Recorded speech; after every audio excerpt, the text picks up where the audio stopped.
बौद्ध धर्म। बौद्ध धर्म के प्रसिद्धि के क्या कारण बताइए। चार आर्य सत्य। नंदी बोल रही है कि बौद्ध धर्म की प्रसिद्धि के चार आर्य सत्य कारक हैं। कौन कौन बताइए। दुख,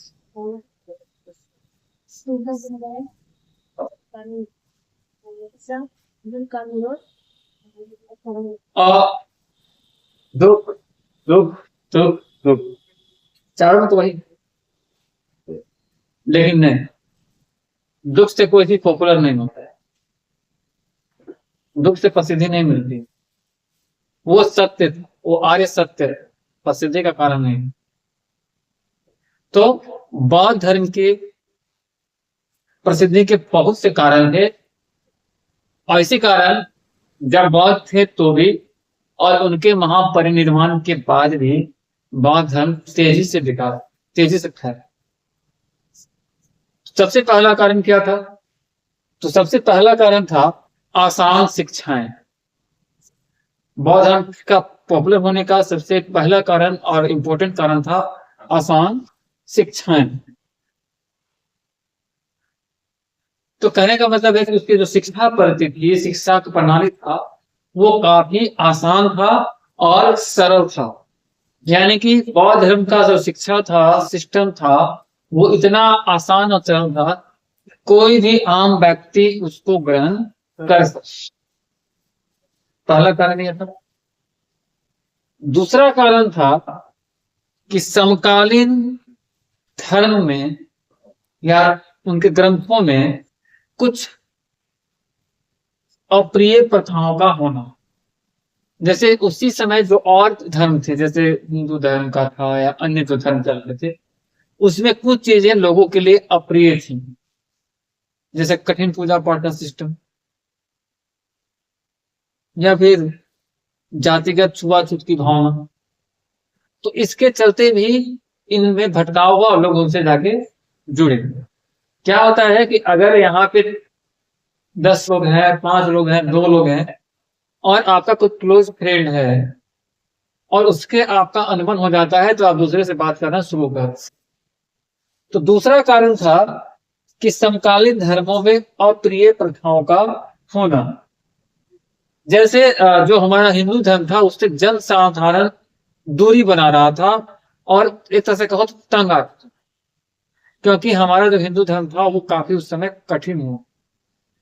हमारे जो ग्रंथ हैं वो शुद्ध संस्कृत में लिखे हुए हैं, उसका अध्ययन भी सबके लिए संभव नहीं है। और रीति रिवाज इतने हैं और इतने खर्चीले हमारे कर्मकांड को बना दिया था उस समय के ब्राह्मणों ने, लोग बौद्धिस्ट की तरफ जाने के लिए मजबूर हो। तो खर्चीला पूजा पद्धति था, इधर सस्ता था। तो एक कारण ये, जैसे अगर आपको चाय पीना पसंद है, चाय महंगी हो जाए तभी आप कॉफी की तरफ देखो, या कॉफी महंगी है तब आप चाय की तरफ देखो। जैसे आज के जनरेशन में क्या है कि अगर कोई ऑफिस में चले जाओ और अगर आपको चाय पिलाना होगा तो उसको खर्चा कितना पड़ेगा? 30 रुपए का, 32 रुपए का दूध लाएगा, आधा लीटर, चाय पत्ती, चीनी, गैस, तब जाके चाय बनेगा, इलायची, जो भी हो।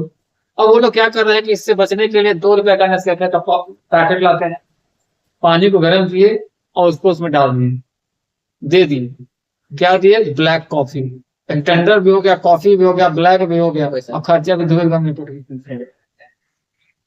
तो कहने का मतलब यहाँ पे भी वही बात है कि अगर कोई कर्मकांड महंगा हो जाता है तो फिर लोग उससे भागना शुरू करते हैं। और उसमें जो ब्राह्मण लोग थे इसको काफी रीति रिवाज के चक्कर में काफी खर्चीला बना दिया, जैसे बलि प्रथा, जैसे बहुत तरह की प्रथाएं थी, ये शुरू कर दी गई। तो ये दूसरा कारण था कि बौद्ध धर्म का बढ़ने का कारण था कि उसके समांतर जो भी और धर्म थे वो थोड़े से अप्रिय हो गए। तीसरा कारण क्या है कि मध्यम मार्गी और तर्क प्रधान था ये। तो ये बीच का रास्ता अपनाया और हर बात का तर्क देता था। जैसे बहुत सारे श्लोक ऐसे हैं जिनको आप पढ़ ही नहीं सकते हो, तो उसके बारे में समझोगे क्या? तो ये मध्य मार्ग का रास्ता अपनाया और बैलेंस करके चलने का प्रयास। तो ये तीसरा कारण हो गया। मतलब इसमें क्या था इसमें किसी भी चीज की अति को नकारना था, बस जो बैलेंस की जरूरत की चीजें हैं वही होंगी। और यहाँ पे जनता की शंकाओं का समाधान सीधे तर्कों से करता था। आपको कोई प्रॉब्लम हुआ तो सीधे हम आपको बता देंगे भाई ये प्रॉब्लम का सोल्यूशन है, तो आप संतुष्ट हो जाओगे। आप हमसे प्रॉब्लम लेके आए और हम संस्कृत में पूरा मंत्रोच्चारण कर दिए, उसके बाद बोले कि 4 को बलि कटवाओ, 4 को मुर्गी कटवाना पड़ेगा, 4 को मछली कटवाना पड़ेगा, उसके बाद पूजा करवाना पड़ेगा, 5 किलो घी लाओ। तो समस्या का सुलझा नहीं, समस्या ऊपर गए। क्या हुआ? नहीं कुछ नहीं। बोलो बोलो। नहीं कुछ नहीं। बोलो। बोले कि जिसका प्रॉब्लम था वो जी मतलब बोलेगा कि शाम को खाएंगे। वो प्रॉब्लम मतलब वो पुराना प्रॉब्लम भूल के नया प्रॉब्लम हो गया क्या? इसे कहाँ से अरेंज करें? एक समस्या पहले से था, वो एक और समस्या लेके आ गया। तो ये तीसरा कारण था। और चौथा कारण था कि समानता का व्यवहार। हिंदू धर्म उस समय क्या था कि समानता नहीं था, ऊंच नीच काफी हावी था। लेकिन बौद्ध धर्म में जितने बौद्धिस्ट होते हैं सभी एक, तो समानता का व्यवहार। तो ये 4 कारण थे इसके पॉपुलर होने के, प्रसिद्ध होने। किसके? और यही कारण था कि बौद्ध के समय भी और उनके महापरिनिर्वाण के बाद भी बौद्ध धर्म का प्रसार तेजी से है। कोई समझे? अगला क्वेश्चन क्या है कि हीनयान और महायान में अंतर बताइए।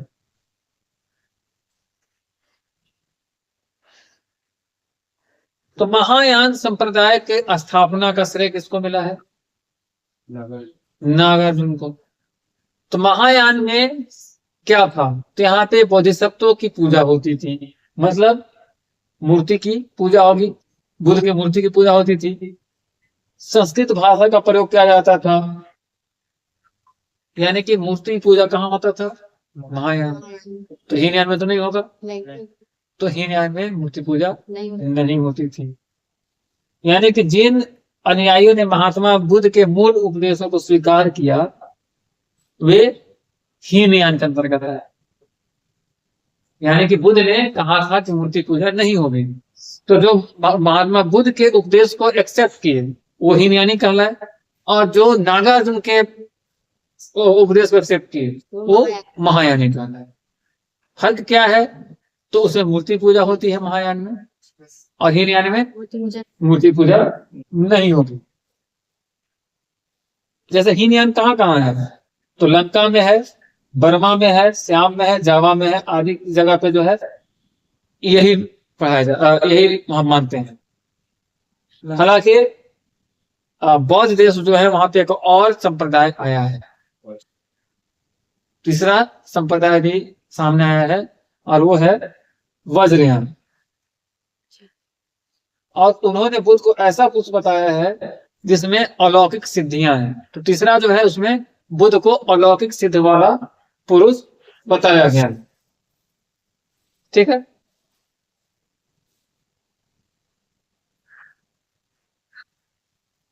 तो क्लियर हो गया हीनयान महायान।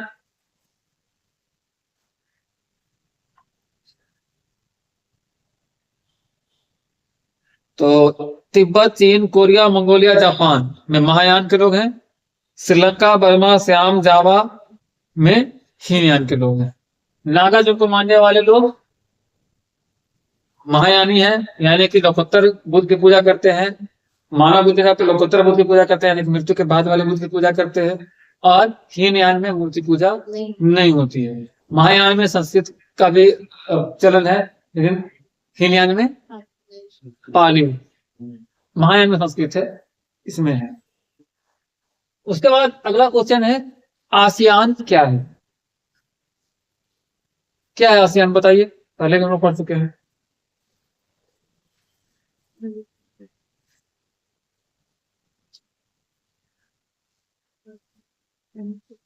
दक्षिण पूर्वी देशों का, दक्षिण पूर्वी नहीं, दक्षिण पूर्वी एशियाई देशों का एक समूह है जो शुरू में 5 देशों को लेके बनाया गया।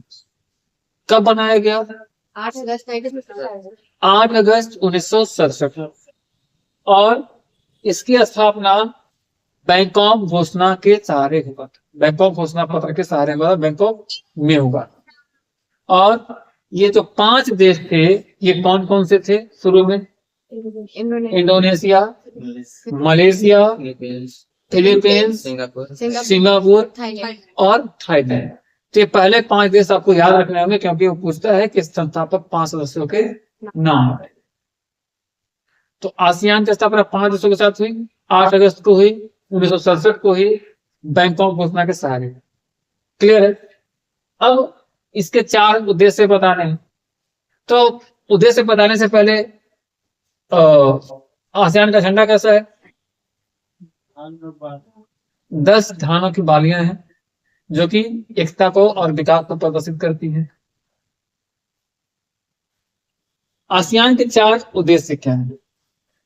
तो 4 उद्देश्य हैं, जिसमें पहला है, 4 उद्देश्य में पहला उद्देश्य अगर आप लिखना चाहते हैं तो मुख्य रूप से पहला उद्देश्य है आर्थिक विकास को तेज करना। कोई भी क्षेत्रीय संगठन बनता है तो उसका पहला उद्देश्य यही होता है। तो अगर आप आर्थिक विकास को तेज करोगे तो सामाजिक और सांस्कृतिक दोनों विकास को प्राप्त कर लोगे। तो पहला उद्देश्य है। दूसरा उद्देश्य क्या है? तो कानून का शासन लाना, यानी कि संयुक्त राष्ट्र का जो नियम है उसको आगे बढ़ाना, क्षेत्रीय शांति और आपसी स्थायित्व को बढ़ावा देना था। आपस में झगड़ा ना हो तो एक ग्रुप के रहेंगे तो झगड़ा नहीं होगा। तीसरा है अनौपचारिक टकराव रहित सहयोगात्मक मेल मिलाप को बढ़ावा देना, यानी कि अनऑफिशियली तौर पे भी टकराव ना हो और सहयोग बना रहे। और इसी को आसियान शैली भी कहा गया। कभी कभी क्वेश्चन को घुमा के पूछ देता है कि आसियान शैली से आप क्या समझते हैं। तो अनौपचारिक रूप से मेल मिलाप करना, सहयोग की भावना रखना, आर्थिक सांस्कृतिक या अन्य चीजों में सहयोग करना, इसी तरीका को कहा गया आसियान शैली। अब आसियान शैली आया तो बच्चे सोच रहे थे कि आसियान शैली क्या है, तो इसी पॉइंट को अगर आप लिख दोगे तो आसियान शैली आपका क्लियर हो जाएगा। और चौथा उद्देश्य है राष्ट्र की सार्वभौमिकता को बढ़ावा देना। तो ये 4 उद्देश्य मुख्यतः उसके थे।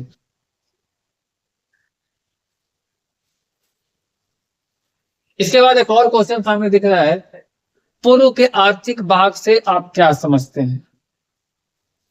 तो पूर्व यानी कि मलेशिया, सिंगापुर, इंडोनेशिया और वियतनाम ने तेजी से आर्थिक प्रगति की है, और उनकी इसी प्रगति के कारण इसे आर्थिक बाघ कहा जाता है, इकोनॉमिक टाइगर। 3-4 देश जो है इनको कहा जाता है आर्थिक बाघ। एक क्वेश्चन है जो अक्सर रिपीट हो जाता है।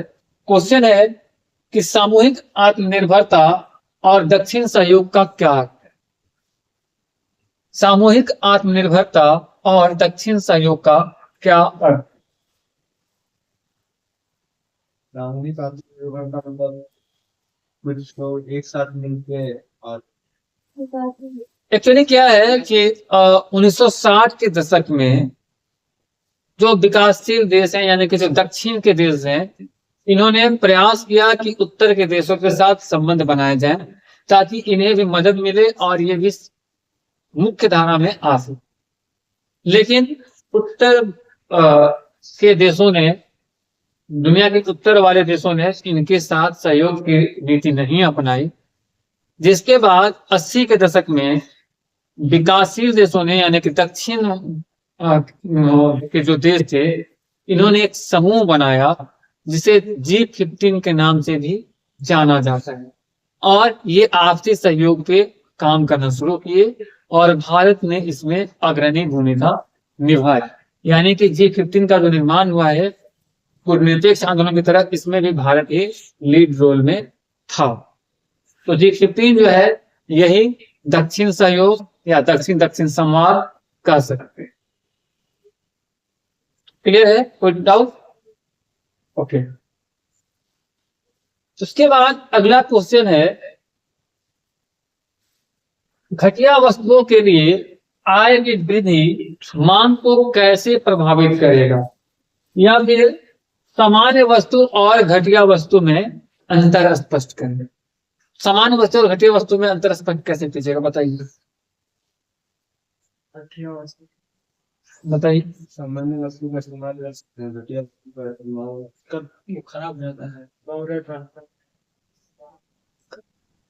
ये मतलब बचा हुआ बचा जो सड़क से यहाँ पे कंटेंट है आय में वृद्धि।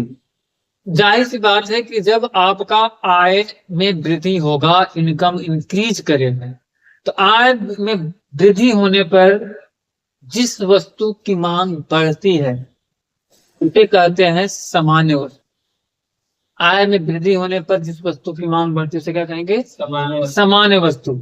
और जिस वस्तु की मांग आय में वृद्धि होने पर घटती है उसे कहेंगे घटिया या निकृष्ट वस्तु।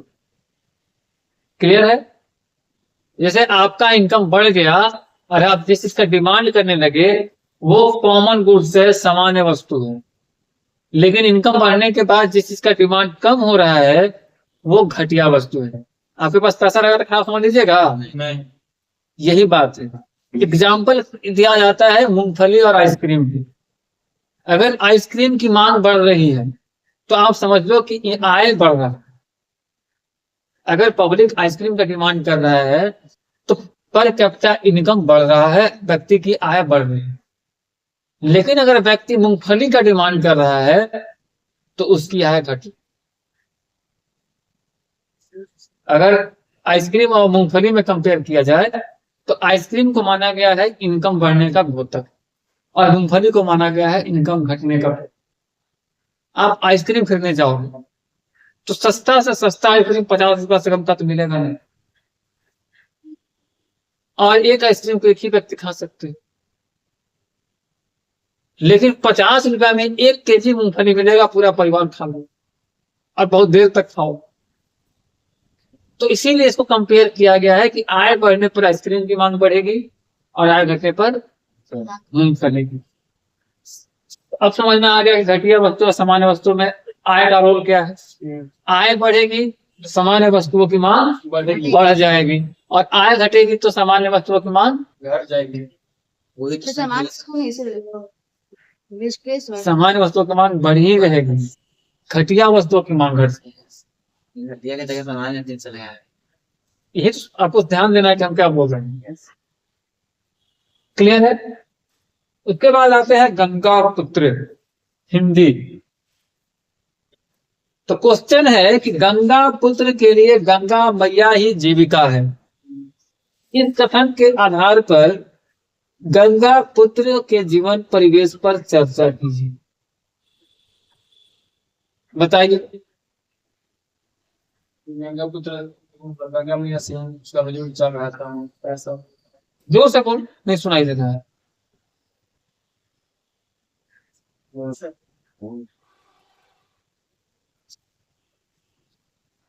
बोलिए। जैसे गंगा किनारे जब आरती होता था तो मतलब आरती के बाद फूल और पैसा जो गंगा माई मतलब नहीं ऐसे फेंक देते हैं, वैसे फेंका जाता था। तो गंगा पुत्र वही पैसा को बीनता था, मतलब पानी में डूब कर, और वही पैसा से अपना घर चला रहा था अपना पत्नी और वाहन के साथ। और बताइए कोई। स्वाति बोलिए।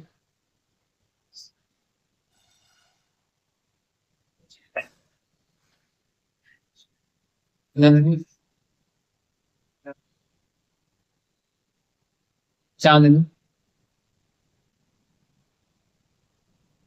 ये चैप्टर पढ़ाया कर सकते हैं बॉस।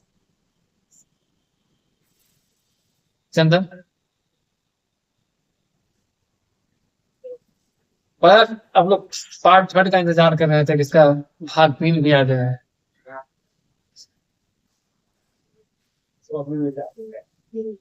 वही है। अब हम लोग आते हैं आंसर में, समय को व्यर्थ न करते हुए। गंगा पुत्र का आशय माझे जातियों से, यहाँ लेखक ने गंगा पुत्र का आशय जो है वो माझे जातियों से दिया है। ठीक है। और इनका जीवन जो है वो दुस्साहस, श्रम और कष्टों से भरा हुआ होता है। मतलब गंगा में तड़प जाना, आप कोयल में नहीं तड़प सकते हो, कुइया में नहीं तड़प सकते हो। वो लोग तो कूद जाते हैं। कुइया में कूदोगे, पानी नहीं रहेगा तो हाथ पर टूटेगा, पानी रहेगा तो तुम ही टूट जाओ। तो कवि ने इसे बताया है, लेखक ने इसे बताया है, लेखक थी कि लेखिका थी? लेखिका ने इसे बताया है ये उनका जीवन जो है कष्ट से भरा हुआ है, दुस्साहस से भरा हुआ है और कष्ट से भरा हुआ है। यानी कि दुस्साहस, कष्ट और श्रम, तीनों चीज है। ऋतु कोई भी हो, ठंडा हो, बरसात हो, गर्मी हो। गर्मी में तो चलो थोड़ा सा ठीक भी लगता होगा पानी में नहाना, ठंड के दिन में भी वो लोग वही काम, बरसात के उफान भी वही काम। तो ऋतु कोई भी हो, उसको झेलते हुए गंगा पुत्र गंगा की धारा में जो आरती जा रही होती है, उसी के समय वो उसके साथ तैरते हैं और घाट के 20 बार वो चक्कर लगाते हैं। पानी में 20 बार चक्कर लगाते हैं, पहले पानी के थक जाते हो, पानी और बालू में चलना बड़ा मुश्किल काम। और वहां जो सिक्के होते हैं उसको मुंह में दबा दबा के बाहर निकाल, और उनकी पत्नियां उन्हीं सिक्कों को नोटों में कन्वर्ट करती हैं, नोटों से बदलती हैं, पत्नियां या जो घर की महिलाएं होती, ठीक है, और उसी से उनका जीवन है। तो लेखिका जो है, लेखिका जो है भाई वो कोचिंग है नहीं है, वो उनके कथन के आधार पे यहाँ पे उनके श्रम को बताया गया है, उनके दृढ़ निश्चय को बताया गया है, उनके दुख को बताया गया है, उनके कष्ट को बताया गया है। तो आई थिंक गंगा पुत्र के लिए गंगा मैया ही जीविका है। ये क्लियर हो गया कैसे है। वो बेचारे किसी भी ऋतु हो, कोई भी मौसम हो, उसी घाट पे चक्कर लगाते हैं दिन भर में 20 बार। उसके जो आरती में पैसे डाले जाते हैं, सिक्के डाले जाते हैं, उसमें मुंह में डालते हैं। एक बार तो एक गंगा पुत्र का वो जल भी गया था, लंगोटा भी जल गया था। उसी सिक्के को उनकी घर की जो महिलाएं होती हैं, रोजगारी को नोटों में कन्वर्ट करती हैं और उसी से उनके जीवन यापन का गुजारा। तो लेखिका ने इनके दर्द, कष्ट, पीड़ा और संघर्ष को दिखाते हुए बताया है कि गंगा पुत्र की जीविका जो है वो गंगा मैया है। क्लियर है। इसको सुंदर बनाने के लिए आप लोग एक नदी ड्रॉ कर दीजिएगा, बहता हुआ ऐसे ऐसे, और उसी में डुबकी लगाता हुआ गंगा पुत्र दिखा दीजिए। उसके हाथ में सिक्का हो या मुंह में सिक्का, एक महिला दिखा दीजिए जो कन्वर्ट कर रही है, जो भी आप सक्षम हो। क्योंकि आप अगर ग्राफिक्स बनाते हैं तो आपके नंबर बेहतर है। उसके बाद अगला क्वेश्चन है, what makes the city of Firozabad famous. Firozabad इसलिए प्रसिद्ध था। तो बैंगल मेकिंग, अगर लिखना चाहते हैं तो लिख सकते हैं, bangle making makes the city of Firozabad famous. तो वो बैंगल्स मेकिंग के लिए फिरोजाबाद जो था वो famous. Firozabad is the centre of India, centre of India glass blowing industry. शीशा को बनाने के लिए भारत में सबसे प्रसिद्ध जगह फिरोजाबाद है।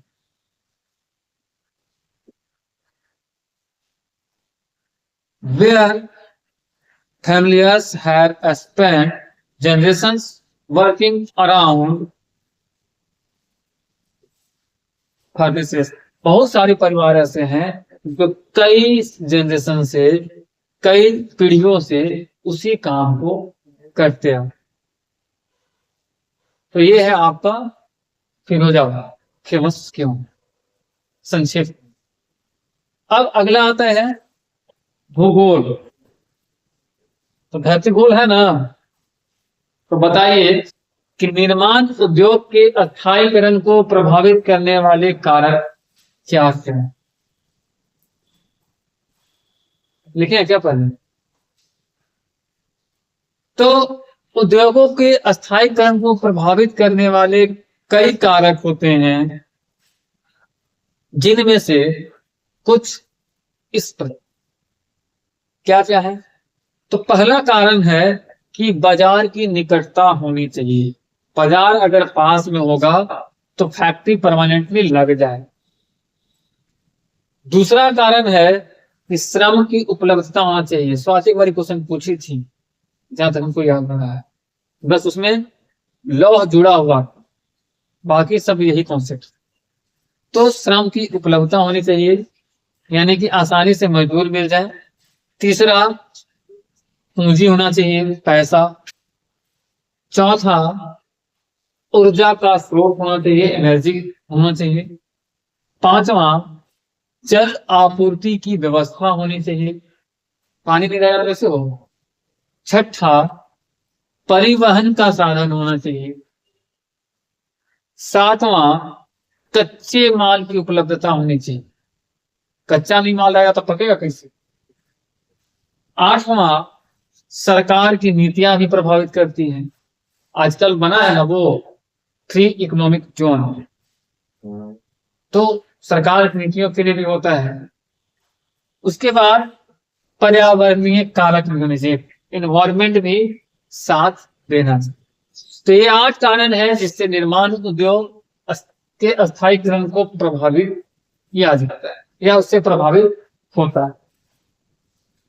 एक अल्टरनेटिव क्वेश्चन है जो कि ज्योग्राफी और पॉलिटिकल साइंस में बहुत दिनों से रिपीट हो रहा है। बहुत आसान प्रश्न है, लेकिन जब उत्तर देना होता है शायद एट टाइम माइंड वर्क नहीं करता। क्वेश्चन है कि जल प्रदूषण के स्रोतों का वर्णन करें। बहुत आसान प्रश्न है, बताइए स्रोत। बहुत सारे फैक्ट्रियां अपने गंदे माल को पानी नदी में बहाती है, शहरों से निकलने वाली नालियां नहीं। तो इसका आंसर लिखने के लिए आप लिख सकते हैं कि जब पानी में हानिकारक पदार्थ या ऊर्जा रूप मिलकर पानी की गुणवत्ता को, क्वालिटी को खराब कर देता है तथा उसे पीने योग्य नहीं रहने देता है, या वो पीने योग्य पानी नहीं रह जाता है, तो उसे जल प्रदूषण कहते हैं। यानी कोई पानी अगर आप पीने योग्य नहीं रह गया तो वो जल प्रदूषित हो गया। इसके कारक क्या क्या है, इसके स्रोत क्या क्या है। तो पहला कारण है सीवरेज और अपशिष्ट जल उपचार। जो सीवरेज से पानियां आ रही हैं और सीधे नदियों में चली जा रही हैं, ये कारण तो ये है। दूसरा कारण है कि जितने औद्योगिक घराने हैं वो कचरा डालते हैं नदियों में, तालाबों में। तो औद्योगिक कचरा जो है इसका दूसरा कारण है। कृषि क्षेत्र में भी आजकल अनुचित गतिविधियां हो गई हैं। बहुत सारे केमिकल्स, फर्टिलाइजर्स और रासायनिक खादों का प्रयोग किया जा रहा है, जिसके चलते भी जल प्रदूषण चरम पर। और चौथा कारण है कि जहाज जो है, पानी जहाज जो है, उनके जहाज के टंकी से भी तेलों का रिसाव होता है। तो पेट्रोलियम पानी में जो घुल मिल रहा है, ये भी जल को प्रदूषित कर रहा है।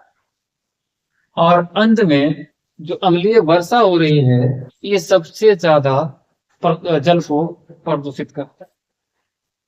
तो ये 5 कारण थे। छठा कारण है कीटनाशकों तथा रसायनों का इस्तेमाल। आजकल जल में कीड़ा मारने के लिए या अन्य चीजों को मारने के लिए बहुत सारे कीटनाशकों का यूज किया है। सातवां कारण है अस्पताल से जो अपशिष्ट पदार्थ निकलते हैं उसको सीधे जल में ही प्रवाहित किया जाता है। आप चले जाइए डाल्टनगंज से चैनपुर वाले, मोहगामा वाले रास्ते में सुबह या शाम, तो जल का तो नहीं पता, लेकिन नाक आपका जो है ना करिया हो जाए। उसके बगल में एक सो कॉल्ड बहुत बड़ा स्कूल भी खुल गया, लेकिन इतना कचरा डंप था, इतना वहां माचिस मारता है, उसकी धुआं जो है, मतलब उसकी धुआं जमशेदपुर के धुआं के सामने कुछ नहीं। रोड के इस पार पता दिखता नहीं। एक हमारे माननीय थे, उनका नाम धुआं धुआं हो गया था, उसके सामने भी ये धुआं कम है। और आठवां है मूर्तियों का जलों में विसर्जन। जो भी पर्व त्योहार होते हैं, मूर्ति पूजा का परंपरा है, और उसमें बहुत सारे पेंटिंग डेंटिंग किए होते हैं, और जलों में विसर्जित करने के चलते एक प्रदूषण का कारण है। आज के लिए इतना ही। 12 क्वेश्चन हो चुके हैं। Bye bye.